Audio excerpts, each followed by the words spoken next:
salt. Most of us like the taste of it, and our bodies need a small amount of salt to function properly. But most of us eat far too much of it. The recommended daily maximum is 6 grams, but the average Briton consumes more than 9 grams of salt every day. So why do we eat so much of it? What problems are we storing up for ourselves, and what can we do about it? Warwick iCast has been talking to Professor Francesco Cappuccio from the Warwick Medical School about the latest research.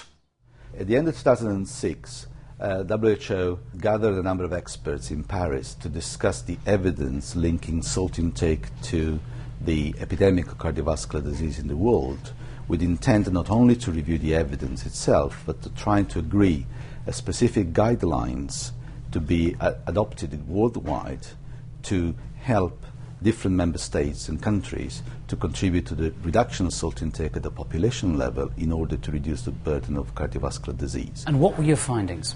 The findings were that the evidence linking salt to cardiovascular disease is overwhelming, and has been like that for quite a few years. What was less clear and a bit discouraging, when we went to look at the number of countries which have set specific targets for their populations in relation to salt intake, we found out that there were quite a variety of measures around the world, with some disappointing results in some countries. When we went further to see how many of those countries who had set targets had already implemented some strategies at public health level to change the level of salt intake, disappointingly we found that very few had programs in place to address the issue.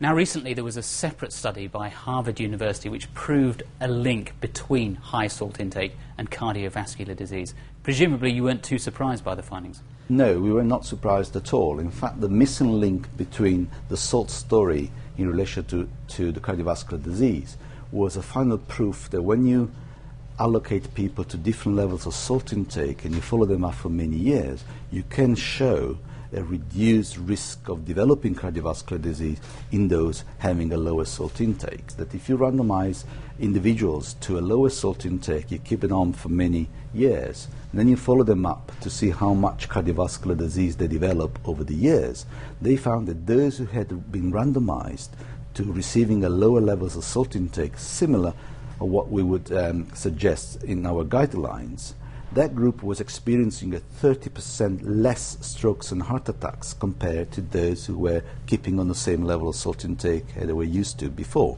So let's have a look at some common foodstuffs. Talk us through the labelling. How do you read the labels, and should you be looking for sodium or salt? Well, that's very important to appreciate. The substance we eat, the white stuff, is salt, which is made of sodium chloride. But very often what we find in the traditional labelling still referring to sodium in terms of quantitative content of items.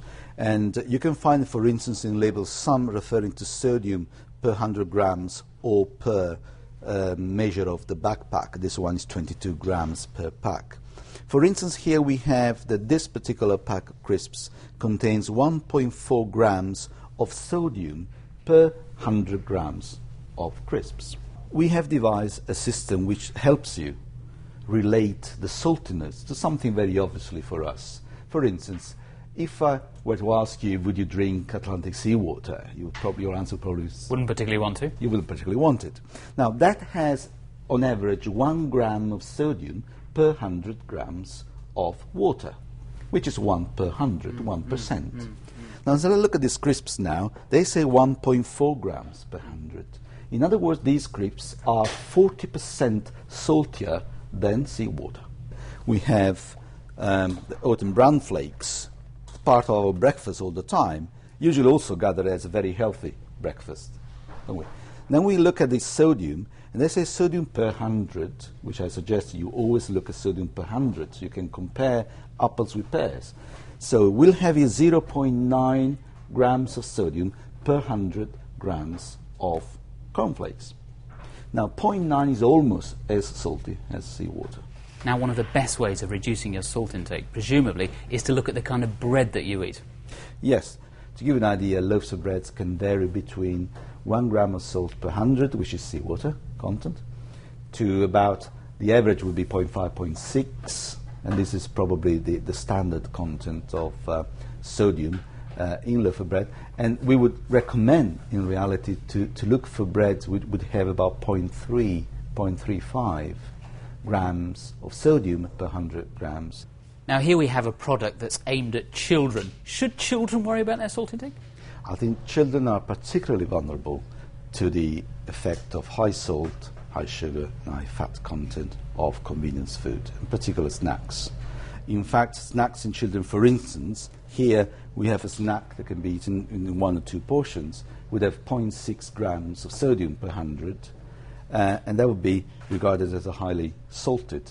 Imagine children don't weigh as much as adults, so the totality of the intake of salt for children is as much as the adults, but they are much, much smaller, so the effect could be compounded in them. Why do manufacturers put so much salt in food? This is a very interesting concept. To be very brief, is for profit. It could be for profit, particularly because as you eat salt, you will drink more. You get thirsty. And what you drink, or what the world drinks most of the time, is soft drinks. In addition, I think salt is very addictive, particularly for children. The more salt you eat, the less saltiness you feel in your buds, in your taste buds, so more salt you need. So it's a training to addiction.